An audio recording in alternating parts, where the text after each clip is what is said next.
Hi, Heather. I was wondering where you were. I'm here, setting things up. Not a child anything on. Yeah, fine. It's funny, my kids arrived in Sydney, 2 of them, Yes. and we're both complaining how hot it is. And I'm thinking, it's not hot. It's not hot. Stuff before we Where's the other one? Oh, he's gone to the Sheraton. So it's the cheapest stay he'll ever have in the Sheraton. I'm telling you. I know. Okay, what am I doing? Okay, Peter.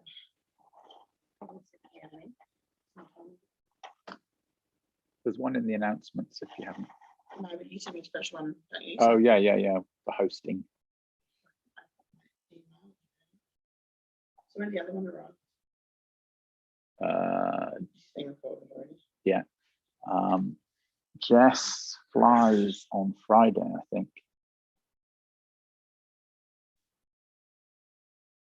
Oh, come on, Heather.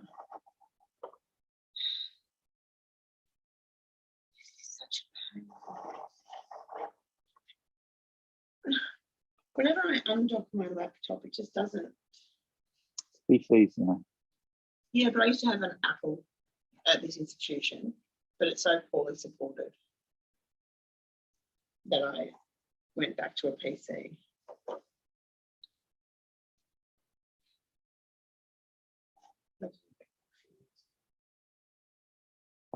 So far, I have nothing to complain about. Mind you, I did manage to get admin rights on my Mac, so I can do whatever I want on it. See, I can't even change my time. Yeah, I don't think you have sent. You probably have. You did, but I can't find Why don't you just come in an ordinary link and I'll give you permission. So go to announcements, you'll find there is an ordinary link. Oh, come on.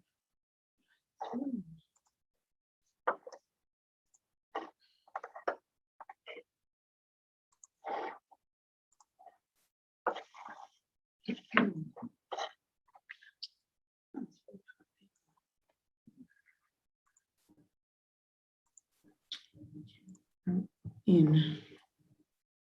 I'm going to turn my audio off. We've already got power. All right. Good morning, everybody. It's Heather speaking, and we'll start in a couple of minutes. So get your questions ready. Thanks, Jack. Good morning.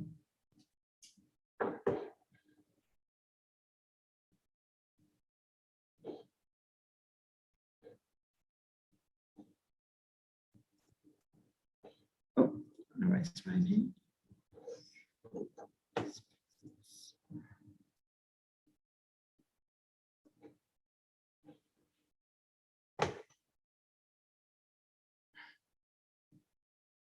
Thank you, Lily. I had a very good weekend.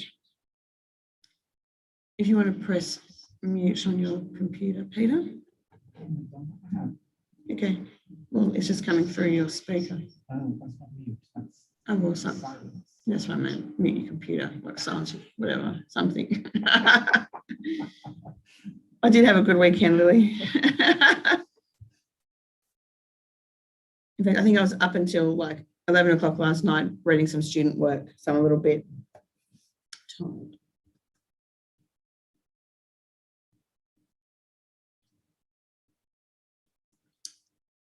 I wonder, okay, you're still learning to surf ski. It's been a while now, Peter. Wave skiing. I've been wave skiing. Oh, wave skiing. Surf skiing with the long fin ones. Oh, are you? Oh, good for you, Peter. I hate them.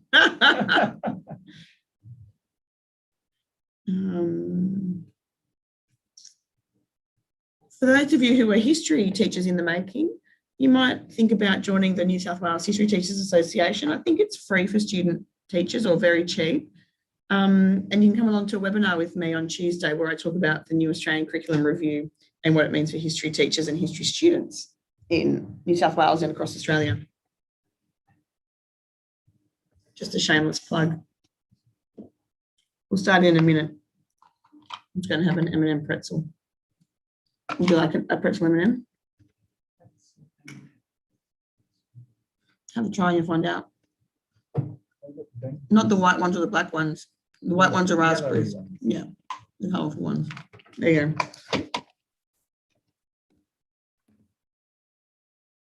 Better than those dried crackers. Better than the dried crackers, Peter says. I've got them on the desk still. Okay, well, we might get started because it's now 9 o'clock. Let me see if I can share my screen without too many problems. Probably not. Let's have a look.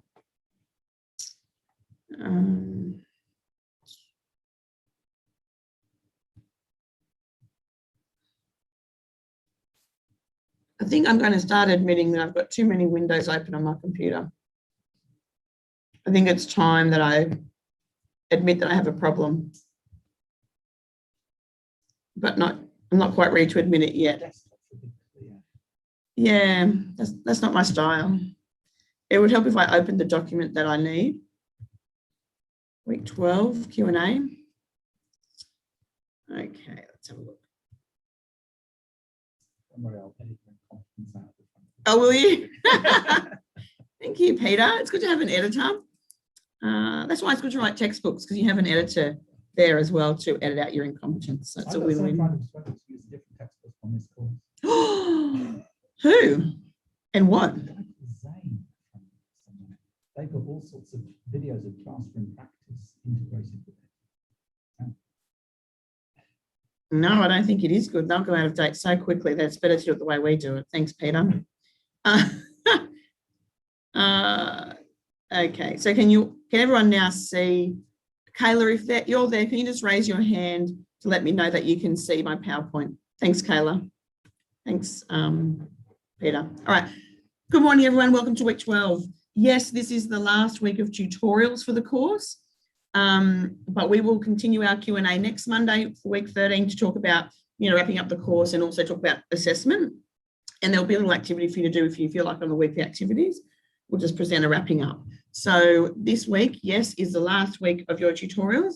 And can I just encourage you to, if you've had a pretty good tutor, which I think all of our tutors are, please say thank you to them. Yes, sure, they get paid to do the job, but when you're a teacher, you'll also realise, and I'm sure lots of you realise already in the kind of jobs that you have, often in hospitality and so forth, but it's just nice when someone says, you know what, thanks for being a good teacher. Thanks for helping me out this semester. I had some difficulties and you were really awesome. So people like to hear those kinds of things. So let's take a look. Today, after this session at 10 a.m, Melanie is running her usual Building Successful Pathways program.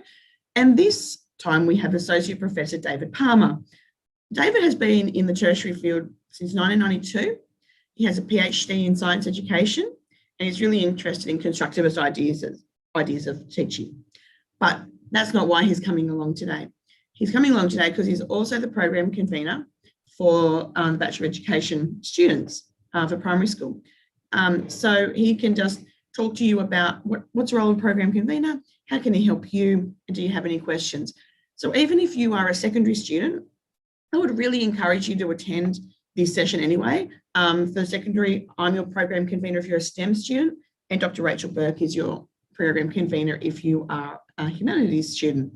So please come along and listen to what David has to say, even if only for half an hour or so. I think it's really worth your while. Often I get students saying to me, I don't know who I should talk to about my program. The program convener is the first port of call for that, and they can then direct you to other places that you need to go to. And of course, we have our past sessions continuing this week. So if you want some peer-assisted study sessions, make sure you go along to those at Central Coast and online and at Callaghan campuses. Also, don't forget our other first year experience sessions. So I run the one tomorrow night between 7 and 8 p.m. that we talk, it's the kids' evening session. So bring your kids, don't bring your kids. Come along with your questions about how do you juggle your life, parenting and going to uni and or other care responsibilities. And even if you don't have children, you're still welcome to come along. Just be prepared that there's some precocious brats that may pop up. And those precocious brats being, of course, my children. Anthony's baby that comes along often is a delight. And then we have the drop-by sessions on Wednesday with Melanie at Callaghan from 11 till 12 and at Arimba from 1 till 2 on a Thursday. So lots of opportunities for you to get to know each other in that kind of little bit outside of the formal learning environment. Now, a lot of you would have received a course experience survey link to complete. And what it is a survey that we send to students every semester or trimester and ask them for their perspectives on the course. Now, something that we think is really important here in the School of Education is receiving feedback. And so that's why every week we've had this Q&A session, we've had the Easy Retro board, and we've had the Padlets. So like lots of feedback has come back to us about the course, and we've adjusted it as we went, in case you didn't realise. So one of the things that we did this semester was we started off having lots and lots of weekly activities, and the feedback was looks like it's a little bit of pressure for the students. And we said, well, we're sorry that it's pressure. We're structuring it out so the students know exactly what they need to do to be successful within that 10 hours. But then we thought, let's take a look at it and make sure it's really snappy about what they need to do. So you might have realised we've got fewer activities, for you to do as the semester went on in response to that kind of feedback about let's hone in on what's really important. So the course experience survey is your opportunity to say, yes, this is how the course was educational for me. So many students don't realise, but the university considers anything under a 3.5 out of 5 to be a failed course. So with your marking, that would be 2.5 out of 5, but for the courses, 3.5 out of 5 is considered to be a failed course. So we're aiming this year for a 5 out of 5, because Peter and I have enjoyed working together this year, and we'd like to continue that into the new year, into 2022. You know, in particular, you know, ask yourself as you're filling it out, you know, I have written there, did you enjoy the course? But it's more than just enjoyment. Did you learn new things? Were you intellectually challenged in the course? Did your tutor create a safe and effective learning space? Did you feel supported? It doesn't mean that you always got your own way, or it doesn't mean that it was always easy. I do have colleagues in other departments who say, oh, I'm just not going to challenge my students because I want them to give me good feedback. But Peter and I didn't take that view because we thought these are education students. They're smart already anyway. We want to intellectually challenge our students, but we want to do it in a supportive way. So sometimes, you know, the questions are sometimes about, you know, how was this in relation to other courses? And we hope that this provided a supportive environment for you. I guess this is my sales pitch about how awesome we are. And so if you could answer, you know, good things about those questions that are posed there, you know, make these kinds of comments in your course experience survey. They help us with staffing and they help with course modifications. And so I just wanted to write there as well, something to think about just between now and the next 4 years. A good course doesn't mean it was easy, that you always got what you wanted, but rather it supported your learning even through the difficult parts. We know that core courses like this one, ones that every student has to do no matter what, and the placement courses often score low in our school because everyone has to do them. They don't want to do them because they have to do them. And often the placement courses bring out a lot of stress. So I want you to think about that as you're responding as well to the survey. So if there's any other, you know, questions you have about it, please ask. But I'd love to see a higher than 50% return rate on these surveys. I'd love it if we had 100% that every student filled it in. But for me personally, I'm aiming for at least 50% this year. Last year it was 30%. So we're hoping that you will just take the time out to click on the link and fill out the survey. It takes a couple of minutes. It only takes a couple of minutes. Yeah. Yeah, you could be doing it now, really, instead of listening to me jabbering on. Couldn't Good they? idea. Good idea. That did go for a little bit long. I guess I get a little bit nervous because I'm trying to do well here. And you know, they're also linked to things like promotions. They're linked to things like teaching awards. It's linked to things like, you know, what course are you going to be on next year? So we'd appreciate your excellent feedback. So thank you, everybody. So this week, we're looking at assessment in schools, and in particular, things about assessment for, of, and as learning, NAPLAN and PISA testing, standardized tests. You had another Ken Robinson video to watch. What are the characteristics of effective assessment, and then I want you to think about, well, how do these align with assessment tasks in the course that you've been doing this semester, both this course and the other disciplinary courses? Are there any questions about the coursework for this week?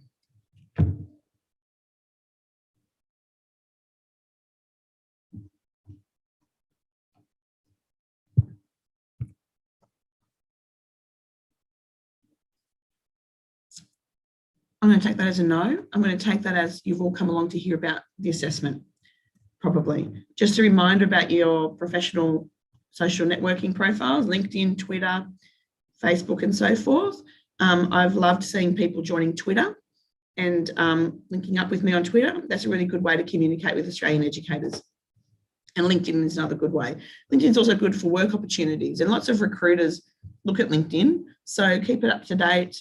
I should also make sure mine's up to date as well. Just another little reminder about email etiquette. There's something to take with you into the future, into your profession, about, you know, how you address an email, you know, the beginning, the end, the middle, and so forth.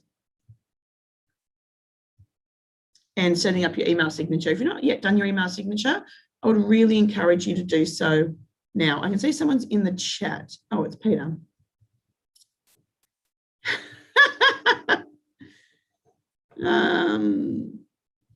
Good. We can all do self-promotion. We can. So there we go. But having good email signature is also a good idea. Okay, thanks, Peter. Okay, your assignment is due. Oh, when is it due? Week 1 of exams. So by the end of this week, not only should you have decided on your topic, but you should have started drafting it up. And certainly one of the tutorial activities this week is to, so get rid of chat. One of the tutorial activities this week is to come along with a little video already done of yourself. It doesn't need to be the best one. Yep, say the 11th of June, it's due. It doesn't need to be a high quality video. It just needs to be something. So when we have something, we can work from that. We can't work from nothing. So even if you just want to take a quick recording of a video, introducing yourself, it's good to get that, that feedback when you watch it, because it's kind of embarrassing, but you have to get over it. Okay, so I'm just going to open the floor at the moment. I will actually, I'll put it onto the criteria sheet, but I will open the floor at the moment to see if there's any questions about the assignment.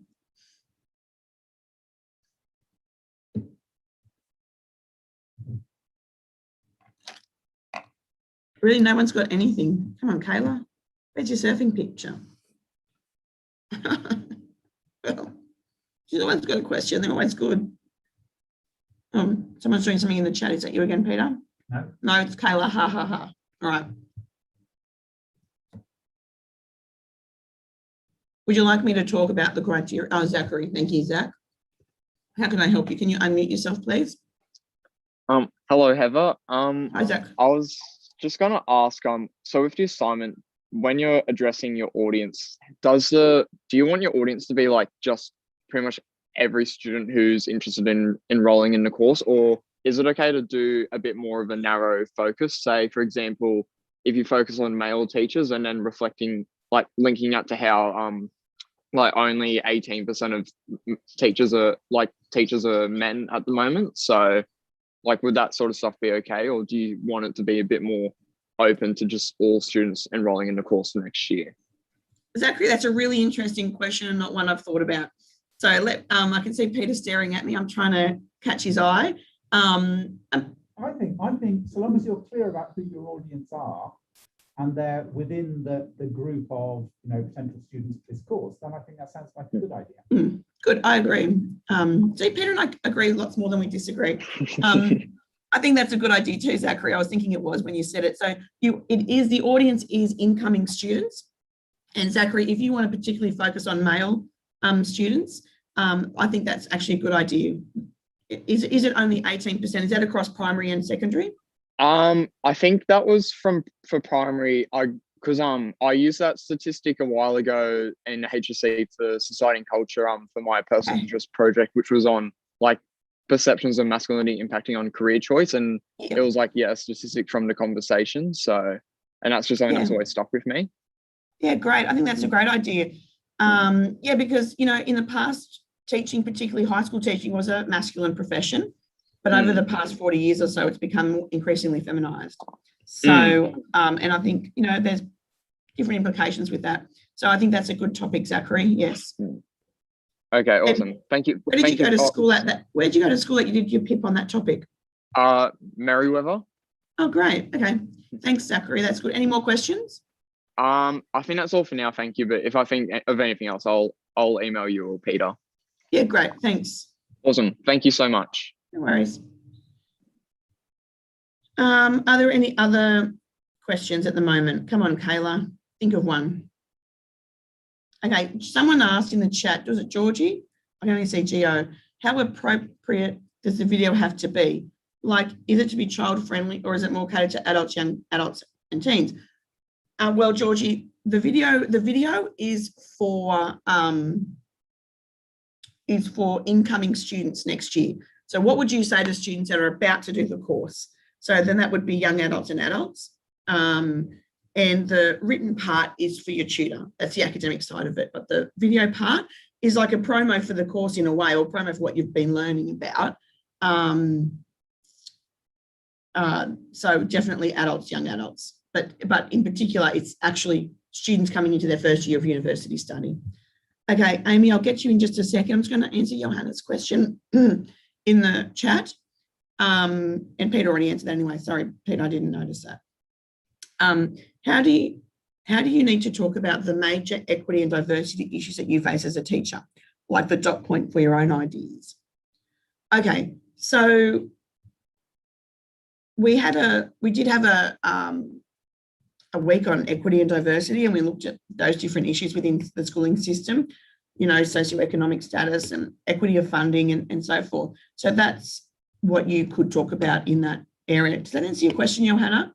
I'm not sure that it does. So if it doesn't, could you please put your hand up and ask me again and verbally? Okay, it does answer it. Phew, thank you.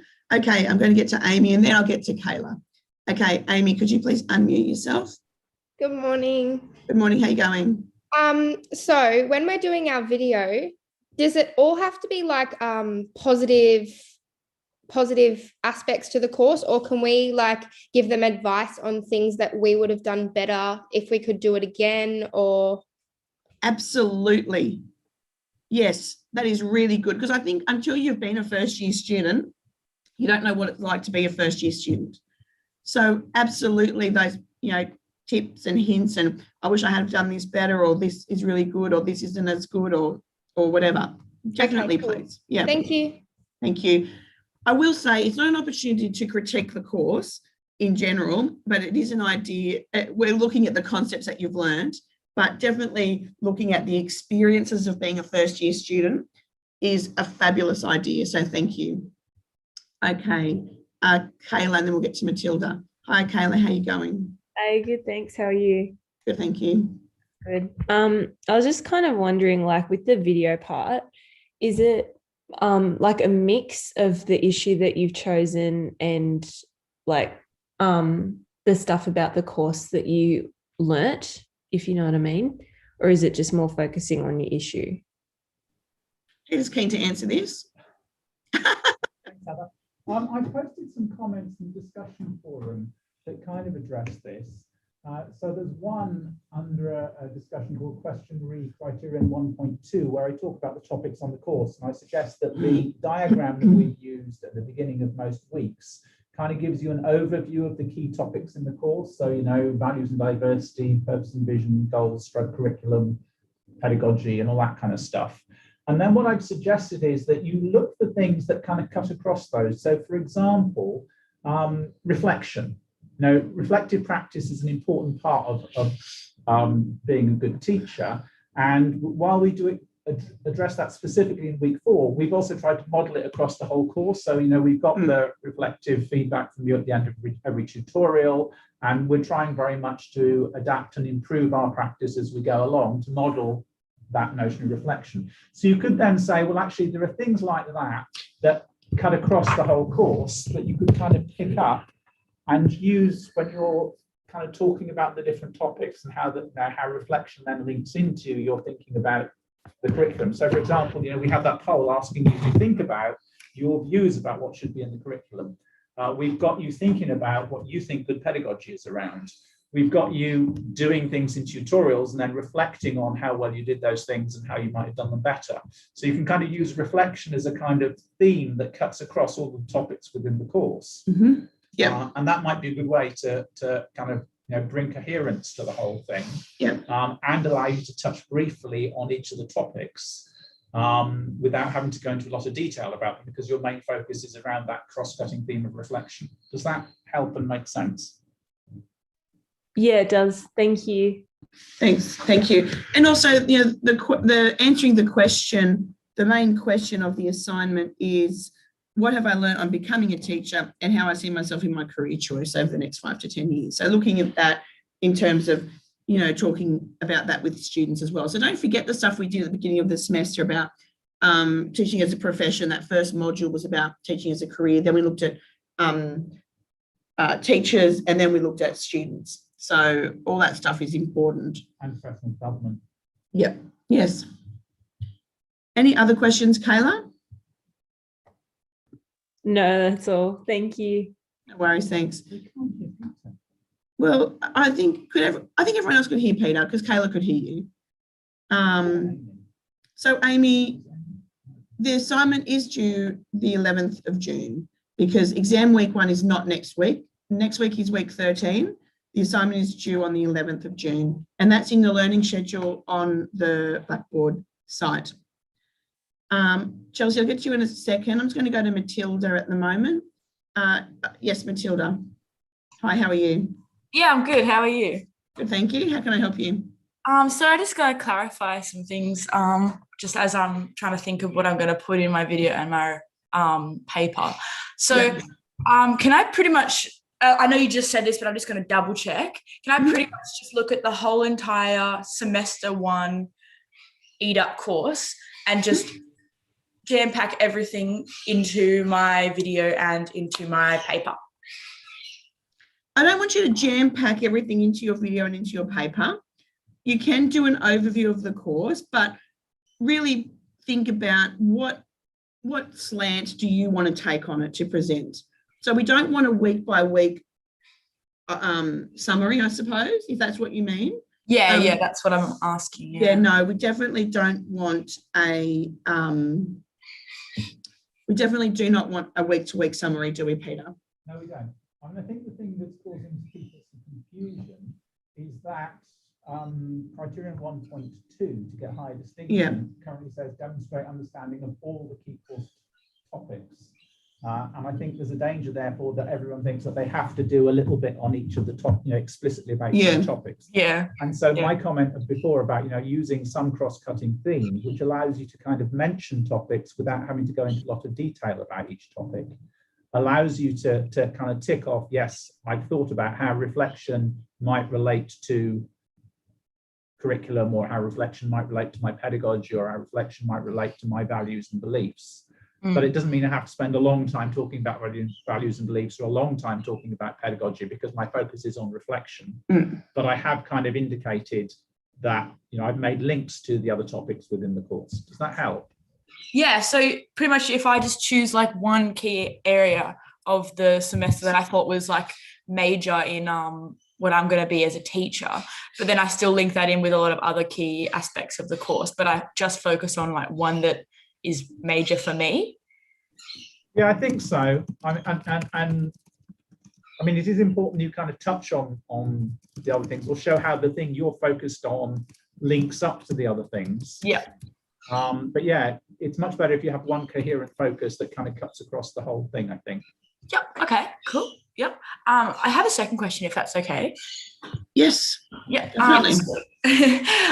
Just with the so there's the video, and it's going to be quite like, it's a short video, so it's not going to be too in depth. But then there's the one for my tutor, and that's going to be heaps in depth. You're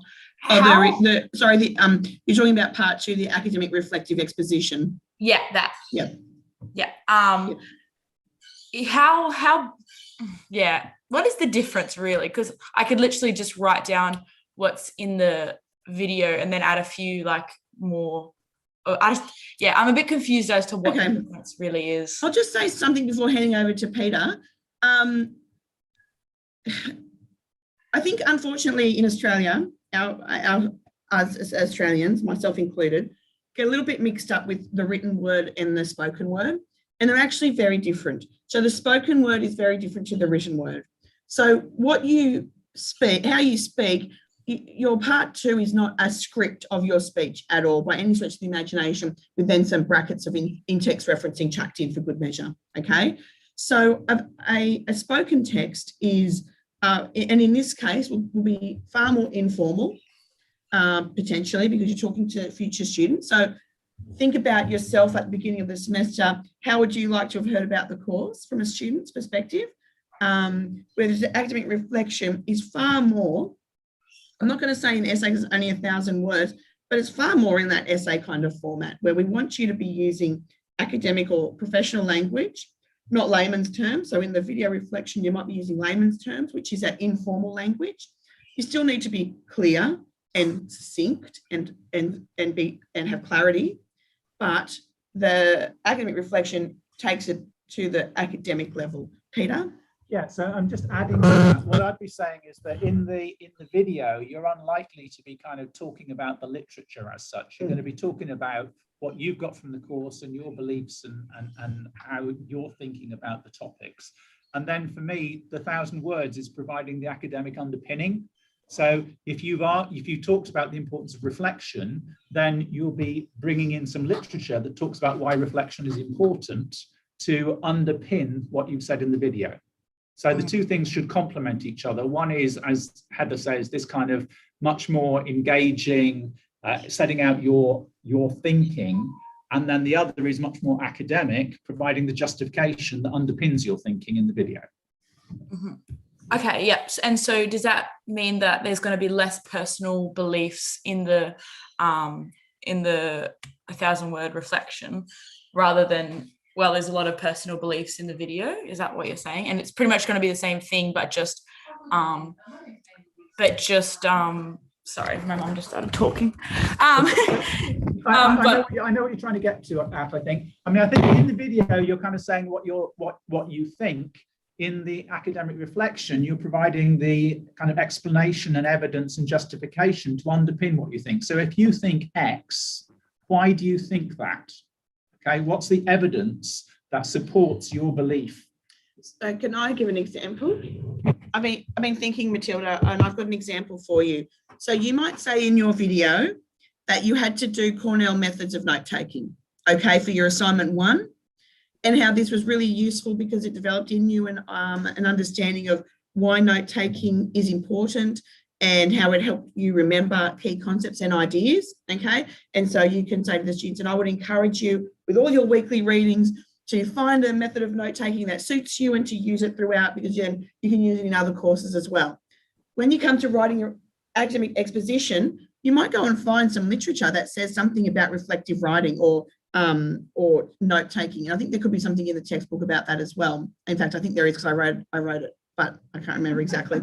It would be in chapter 1. And so that would be that part of it. You would then say, we know note-taking is valuable for student learning because such and such said, blah, blah, blah, blah, blah.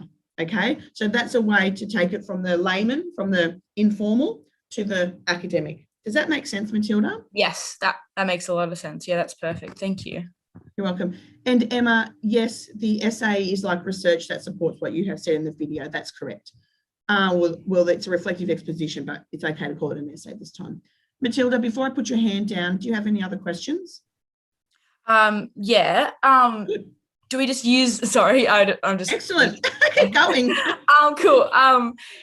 All of the research that we use to back up our chosen topic, are we just going to use that from the course content that we've gotten over the last weeks, or can we bring in like external sources that you could bring in some additional sources if you want. We've given you lots of sources though, lots and lots for this course, so you can use that. But there's all, there's something extra that you think is awesome, like the guy that spoke before and said something about talking about male teachers. Then he's already got that research, I can tell from his year 12 pip.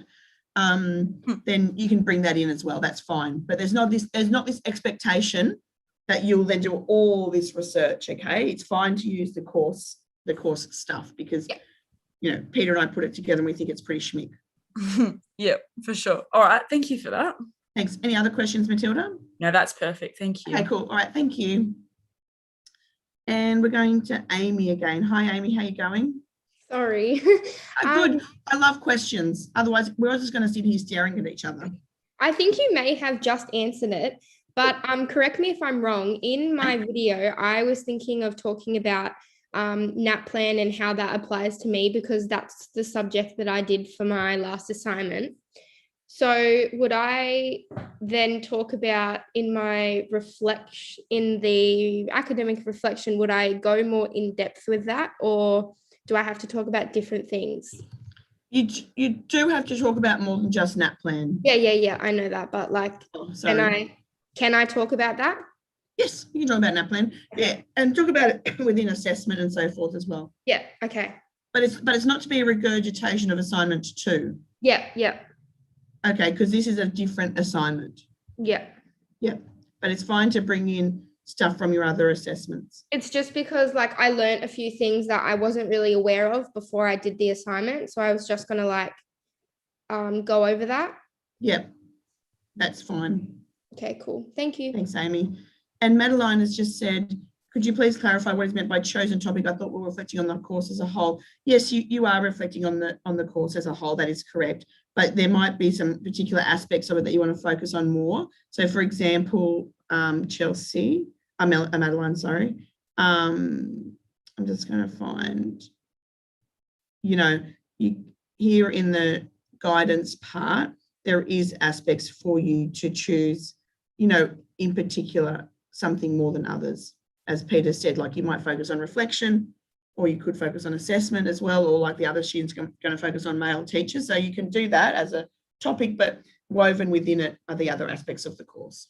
Does that make sense, Madeline?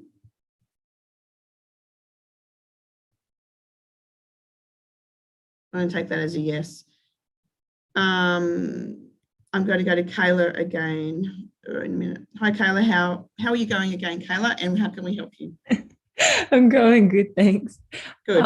I was just wondering, like, would you, because in the video we talk about how like what we learn in the course and stuff like that, and for the new students coming, would you structure the essay like with one paragraph talking about the chosen topic, then the next paragraph kind of interweaving it with all the, how Peter said, like cross-cutting, and then like another paragraph talking about like how we could, like how this applies to new students? Absolutely, you could do that, Kayla. Okay. That is a model that you could do, definitely. Okay, so everyone listening, you don't have to do it that way, but yes, that is definitely a strong model. And I'd have a little introduction first. Oh yeah, definitely. But yes, that's highly appropriate, Kayla. Okay, cool. So we definitely talk about how it relates to the new students in both parts. Yes. Okay. I think that's a good idea. Okay, thank you. You're welcome. Amy, I'm just gonna, Shiza. Wait a minute. I've gone to Darcy first. Amy, I'll come back to you in a second. Sorry. Darcy, please unmute yourself, and how are you going today? I am good, thank you. I was just curious, because we are referring to literature that we've looked at throughout the course when we're reflecting. I was just wondering, how many sources would you expect to refer to during reflection for a good mark? That's a great question, Darcy. And if we go to 1.1, which is on the criteria sheet, which I am going to go through in a second, 1.1, engagement with literature to get a high distinction, says evidence of having engaged with the course and possibly wider literature. So it doesn't mean you have to, possibly wider literature, by including 6 or more relevant sources. Fantastic. Okay, that's answered that one. Can I ask, Heather? Yes, Peter, you can ask. If I referred to chapter 1 of the textbook and chapter 3 of the textbook, is that 1 or 2 sources? We didn't prearrange this, Dorothy Dixer, Peter. Well, it's kind of 2 sources, isn't it? That's what I was thinking. Yeah, it is 2 sources. Yeah, because you list them as chapters in the APA referencing. Well, because they've got separate authors. That's right. Yeah, so I think that would be 2 sources. Yeah, but Peter, I wonder if your entire thing was 6 chapters of the textbook. No, that wouldn't be good. That wouldn't be good, would it? No. I mean, despite how awesome the textbook really is, it wouldn't be a good idea, because then you've got too narrow a field of information. Just like if you had 6 of Peter's awesome articles, it would probably in the end not be so awesome. So we do want that breadth of relevant resources. But yes, you can use 2 chapters in the textbook, and that's 2 different sources. Thank you. Darcy, do you have any other questions? No, that's all for the moment. Thank you. Okay, cool, no worries. Amy, I saw that you asked a question in the chat, and I saw that Peter answered it. If you want to ask another question, please put your hand up now, because I've noticed that you've put your hand down. And I hope I didn't put it down by accident. So Amy, and then after this question, Amy, we're then going to go look at the criteria. Yes, Amy. Sorry. Yes. So I asked Peter, so everything I'm going to talk about in my video, I'm basically just going to go more in depth with that in my reflection. Is that right? Yes, more or less. Yep. Okay. Yeah, cool. Thank you. You're welcome. No worries. Thanks for clarifying that, Amy. That's good. Okay, what I'm going to do now is I'm closing down the chat so I can't see it because I find it distracting. I'm now going to go through the criteria for you, because we didn't go through this last week, did we? I think the answer is no. Okay, so we've got 3 criteria again. Let's do the 3rd one first. Oh, we've got 4. No, we've got 3. Let's just start from the top. All right, let's just go. Sorry, everybody. It's a bit of a... Here we go. So the first criteria, same as assignment 2, is looking at academic understanding. And within that, we've got 4 subcategories. 1.1, engagement with literature. So this one is evidence of having engaged with the course and possibly wider literature by including 6 or more relevant sources. So that's how you get a high distinction. In a way, it's kind of twofold. One, we're counting sources. So you need to have 6 or more, okay? Don't go crazy and have 20 or 30, that's silly, okay? So 6 is fine. 6 is a high distinction. So 6 is more than fine. 4 is fine because that's a pass. So to get a pass, evidence of having engaged with the course literature by including 4 relevant sources. That's fine, that's a pass. High distinction, 6 or more. Now, the tricky word comes in with engagement. So it's not enough for you just to have a reference list full of references. You actually have to have engaged with them, so have read them and shown understanding about them within that. Okay, so that's engaging with them. 1.2, understanding. Demonstrates understanding of all the key course topics selected for the assignment with no misconceptions. So it's important that you read that criteria carefully. It doesn't say demonstrates understanding of all key course topics full stop. It says all the key course topics selected for the assignment with no misconceptions. So if you're covering reflection, for example, and you don't include something about NAPLAN or assessment or something else, that's okay because you didn't choose that. What we're looking for is what have you chosen to include in the assignment, and there's no misconceptions about them. Okay. To get a pass, you can have one major misconception. So you're still on a winning wicket, even if you have that one slip up, one major slip up. Okay.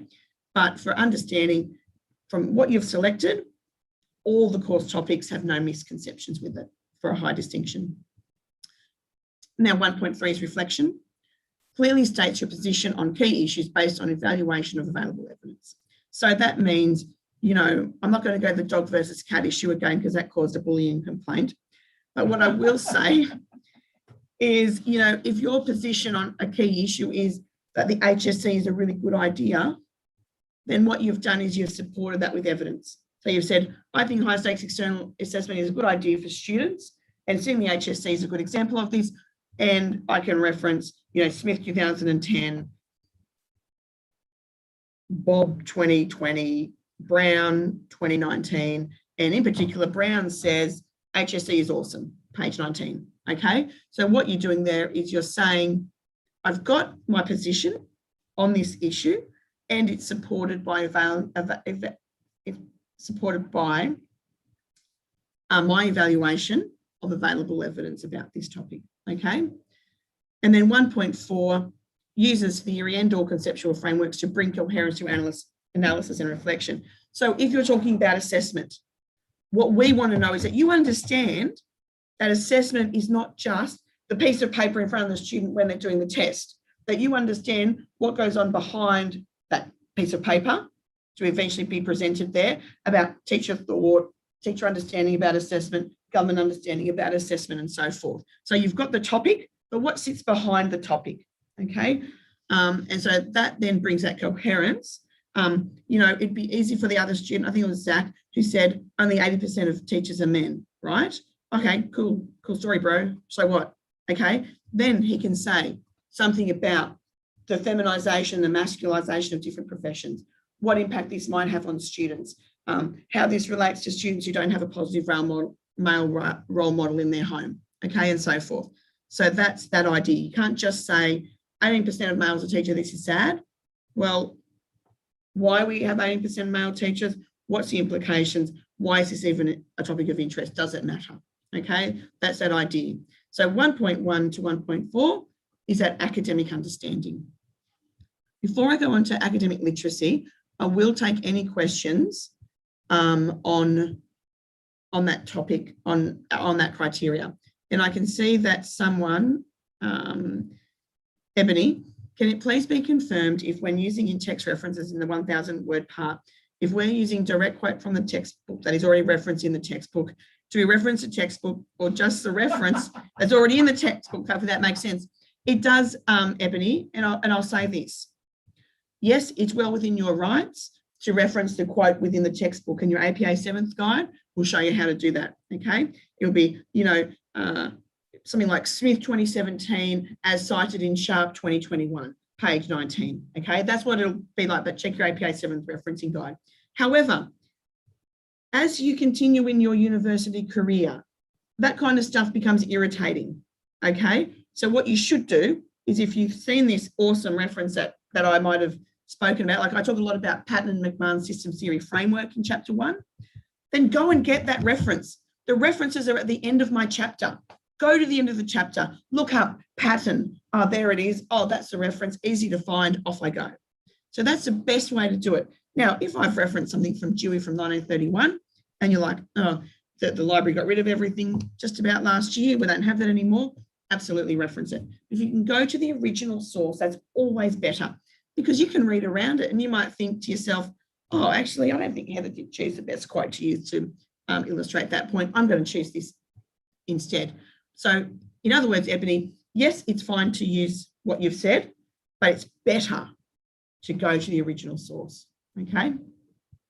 And then you could possibly use that as two references, my chapter and the original source, okay? So it's a little bit sneaky way as well. I hope that answers your question, Ebony. Does anybody else have any questions about academic understanding before I go on to criteria 2? I'm going to have a drink of water.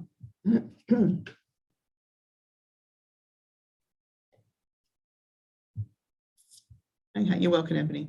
Okay, let's have a look. I'm going to go through all of this criteria before taking any more questions about it, and then I'll take the questions about it. So let's have a look. I'm just getting all these windows out of my way. So academic literacy is next. So 2.1 is about the video design, okay? So what we're looking for a high distinction is all 4 of these being evident. So you've creative approach. You've gone beyond merely description, okay? You've actually tried to engage your future students. You have done more than just described the course and described in the way that the video seamlessly incorporates one or more of the following. So role play, acting, music or sound effects and props. So within it, there is more than just a talking head. If you just have a talking head, it probably won't be as good, okay? So you've got to incorporate role play, acting, music or sound effects or props. But importantly, the seamlessly, right? This is not just you're putting in a bit of music for the hell of it, or you're putting in a picture because it's pretty. In some way, the thing needs to complement and enhance what you're saying. Yeah, that's a good point, Peter. Thank you. And the presentation is persuasive. So you've attempted to actually engage. You haven't just got a script and started reading it out and it's super boring. Okay, you've tried to persuade your audience and you've used appropriate uses of technology, including effects such as transitions Peter likes transitions, don't you, Peter? Well, so for me, that appropriate use of technology is things like, have you chosen an appropriate tool? If you're doing a presentation, you could use PowerPoint, you could use Prezi, you could use Doodly. Have you used the best tool? And then if you've used PowerPoint, have you used it well? So if you use PowerPoint and you just put pages of text, which you then read out in your video, that would not be appropriate use of technology in my view. Okay. Whereas if you've used PowerPoint and you've used images and small amounts of text and you're not reading your slides, then that might be appropriate use of technology. Yeah, good. Thanks, Peter. And it could also be an appropriate use of technology that you go out into the field or that you set up a classroom situation. Yeah. Or the way you do your video, so you might choose some videos from YouTube that you want to incorporate in your own video, and you might link those things in, and that might well be appropriate. And then you can get the effects as transitions and things, fading in from your video to the YouTube video or whatever. You get snazzy. And if you use something like Flipgrid, it provides you with a lot of those tools to do the snazzy zooming between this, that, and the other. Okay. Thanks, Peter. Peter's looking at me as if to say, perhaps you should do the assignment, Heather.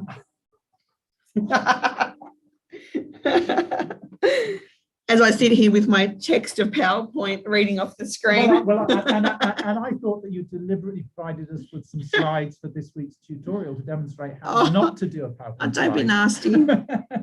It's too early. I possibly did. I didn't comment on mine saying this is an example of how not to do a PowerPoint slide. It's true. That is true. I think I was getting a bit carried away. Sorry, everybody. I did once put together a presentation for a course I did about how not to do a PowerPoint, and it was kind of like that. And then the feedback from the student was, Heather told us how not to do a PowerPoint, but that's what she did. And I was like, yeah, that's the whole purpose of the PowerPoint. Well, and I think the other thing to say is, in some of the tutorials, we've had quite a lot of text because it's been instructions. Yeah. And that is appropriate, okay, because we are using the PowerPoint slide to give the instructions about what to do, and therefore you need to have them written down. Yeah. Whereas if we're doing an exposition, like, we're doing something to our colleagues, talking to them about the course and how we've designed the course, then just writing text about how we designed the course would be really boring, and having screenshots of the website and that sort of stuff would be much more useful. So it's horses for courses. Yeah. In other words, everything we do is perfect on PowerPoint. End of story. Good, I like that. Okay, let's go to 2.2, clarity of communication in professional English. So to get a high distinction, none of the following apply both to your written and your video. Long or garbled sentences. So long sentences where it just goes on over several lines, garbled, and that's probably more to do with your spoken word. So we want to be able to hear you clearly, nor is it grammatically incorrect. So including spellings and mispronunciations. If you're unsure of a word, actually often you can Google the word and it tells you how to pronounce it. And there's lots of theorists that you can do that for. Do you ever do that, Peter? I mean, you probably don't because you're perfect, but. No, I do. I do it. And in fact, this morning on the ABC radio, I heard the Nationals leader of New South Wales mispronounce Merriwar. And Merriwar is a town, Peter, about an hour or so away. And he pronounced it as Merriwar. And I'm like, oh my God, how embarrassing for a National Party member doesn't know how to pronounce a country town. But it's if you looked at it, it looks like it would be Merriwar, but actually it's Merriwar. Anyway, I might be writing to him later on to say, come on, John Barilaro, get your act together. Or I'll probably just go on Facebook and scroll down instead. To get some sand on Stockton Beach instead. Yeah, I'll tell him that. I don't think the Nationals are interested in Stockton Beach. Oh, is he? Yeah. Doesn't mean he cares. Anyway, nor is there incorrect terminology, including flowery language. Now, 2.3, structure of response relative to the needs of the assignment. No improvement to the structure needed for a high distinction. Okay, so yep, you've put together your video really well. You've put together your exposition really well. You've got the paragraph structures down pat.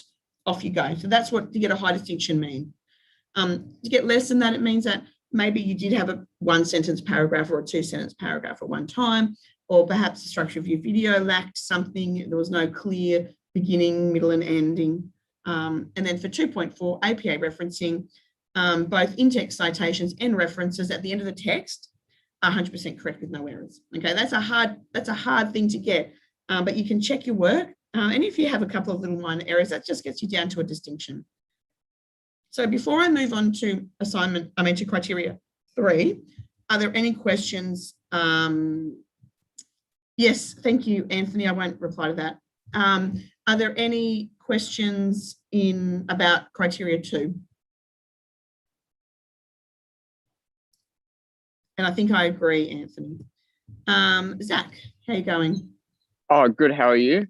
Good. I was just going to ask, so with the videos, say if you potentially put in clips or just images from like media or like other online sources, would you reference, say, like TV show, blah, blah, blah, blah, blah, in your bibliography as well? Or is it because it might have only been in there for a short period of time and it's not really like academic in the sense it's not supporting and it's kind of more just making your presentation engaging?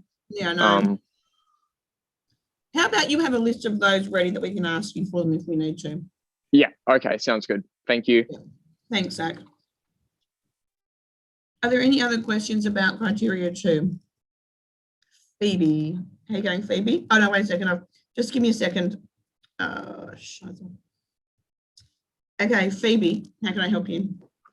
Hi, I was just wondering if there was anything in particular, like I could look for in terms of maybe for teachers whom have a disability, like they might have a wheelchair or they could be on the spectrum or anything like that. Because I'm searching it up and the only thing I can find is for other countries. It's not really Australian friendly. It's all about the kids rather than teachers. That doesn't surprise me actually, Phoebe, to be honest. I don't know of any literature in the Australian context about teachers who teach with a disability. So if you can find things like that from overseas, please use it. That's fine. But make sure you're linking it back as a career. And I think you can do that through equity and diversity, okay? Yeah, cool. And I think that's an interesting topic, and I look forward to reading what you say about it. Yeah, thank you. You might also consider following a colleague of ours, David Roy. His Twitter handle is @DMSRoy. He often posts some interesting things. So what you could do, Phoebe, is get on Twitter and follow him. And next time you post something about students with disability, why don't you ask him, oh, David, what's the literature for teaching with teachers who have disability in Australia? All right, then I'll do either of you follow him? Sorry? Do either of you follow him? I follow him. Yeah, cool. He's my good colleague. I like him a lot. And as opposed to well, as opposed to a few others I could name, but I won't because it's being recorded. I love all my colleagues because I'm that kind of person. But I do love David, and I like it when students ask him difficult questions. So I think you should do that. So David Roy, DMS Roy. And you can even say to him, Phoebe, that Heather sent you. He'll like that even more. Did you say it was DMS Roy? Under Dr. David Roy? Yeah, his real name's Dr. David Roy, but yeah, his Twitter handle is @DMSRoy. Yep, I found him. Oh, good. All right, thanks, Phoebe. Any other questions before I go to Amy? No, that's about it. I just couldn't find anything on the topic because it relates to me, so. Yes, I'm not surprised. I'm not saying that's a good thing, but I am saying I'm not surprised. Right, thank you. Thank you. Bye. Bye. Okay, Amy, how you going? Sorry, this doesn't relate to the criteria. Is that okay if I just ask a different question? Sure. So I have a couple. So first, when people are talking about, I think you already answered this, so I'm sorry, but when people are talking about relating to my topic, what do you mean? Because are we not doing it on becoming a teacher? Yep. So, yep, we are doing Is that what they mean when they say my topic? Yes, but within that, you could choose to focus on something in particular. So, for example, Zach looks like he's got this thing about male teachers, or supporting male teachers. So he's going to kind of look at that in terms of him becoming a teacher. Other people might think reflection is really important to me. So it's just a way to narrow the focus more. But if you want to talk about all those things about becoming a teacher, that's also fine, Amy. Also, I don't know if this is relevant, but can I like link my job into it? Like, because I already work with Amy. kids. Is this Amy that I know? Yes. Hi, Amy. Because your last name hasn't come up. Okay. Yes, Amy, that would be awesome to link it with your job. Okay, cool. If you want to, you could talk about an awesome parent that comes by. Sure. I mean, that's up to you. That's up to you. I'm not telling you what to do for your assignment. I'll be sure to mention you. Thank you. Thank you. That's okay, but definitely, or any of you that are actually working as an SLSO or in USH or vacation care, or in a childcare centre or something else with children, or young people, please, that's really important to your identity. You're building yourself as an identity as a professional educator. And so please, yes, do those personal experiences, because Amy, there's lots of people. I mean, there's 2 just in your centre that are students here, you know, so there's going to be more and more people, and that's super relevant. So you might even think about, I'm going to direct this to people who are already in the field, just like Zachary is doing it to the male teachers coming in. I think that's a really good idea. Thank you. No worries, see ya. Are there any other questions at this point? I'm going back to the chat. Am I able, oh yeah, Peter's already answered that. Yep. Okay, and the last assessment, last criteria is assignment, sorry, let's start again, Heather. The last criteria is student self-assessment criteria 3.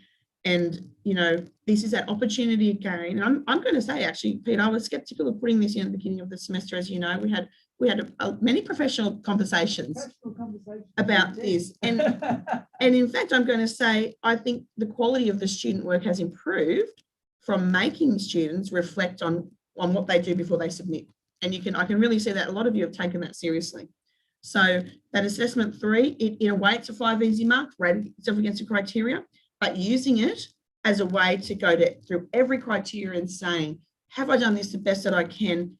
Can I make sure that my spelling is correct? Can I make sure my in-text citations are correct? Can I make sure I synthesize? But having said that, when I get someone who's marked themselves up saying, I think I've got 2 of the following wrong, I'm then thinking, well, so why the heck didn't you go back and put them right? I mean, if you know you've got long sentences, why don't you go and shorten them?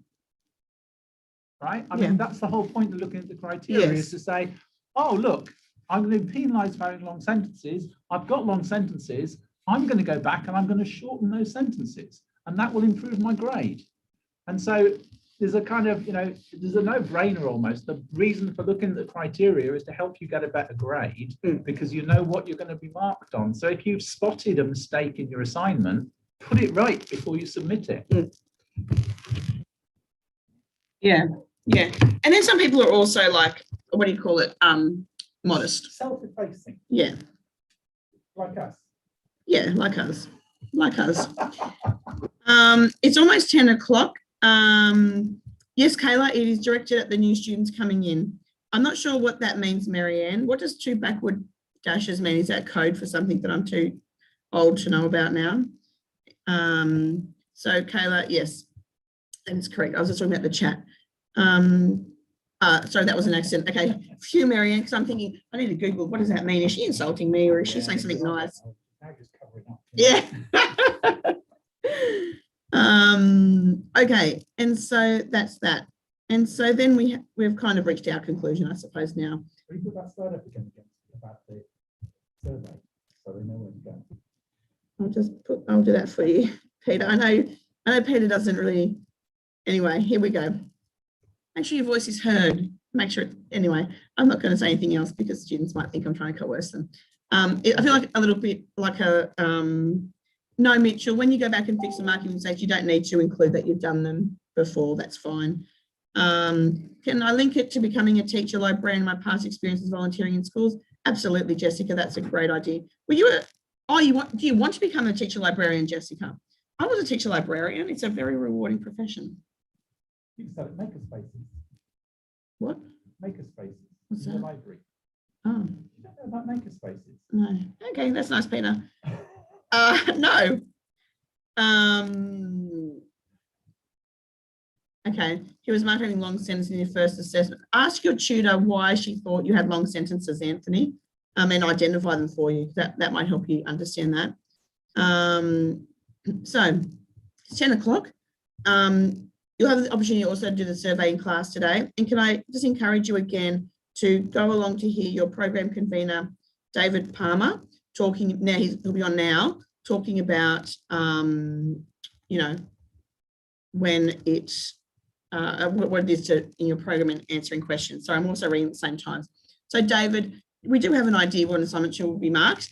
And Peter's answered the question in assignment Easy Retro 2. So have a look at that answer. But it'll be within, you know, we have 7th of June, which is within the university's policy. So you'll have it back before assignment 3 is due, which Peter and I think is really important. Thank you, Lee. Thank you, David. So goodbye, everyone. Thanks for coming. And we'll see you next week for our last Q&A for the semester, which I'll be a little bit sad about. And yeah, so goodbye, everyone. Thanks, Emma. Thanks, Sophie and Kayla.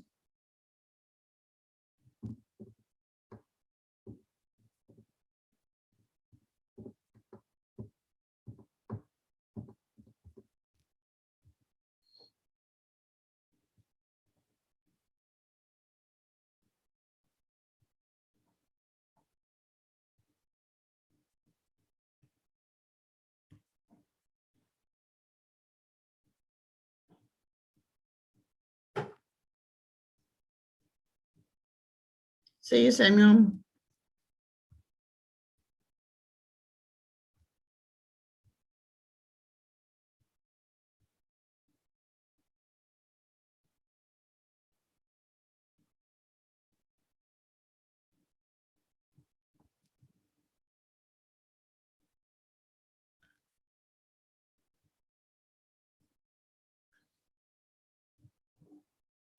So there's attendees here that have hidden themselves. Yeah, no, you just can. Yeah, it is weird. Okay, I'm gonna leave the meeting and end it.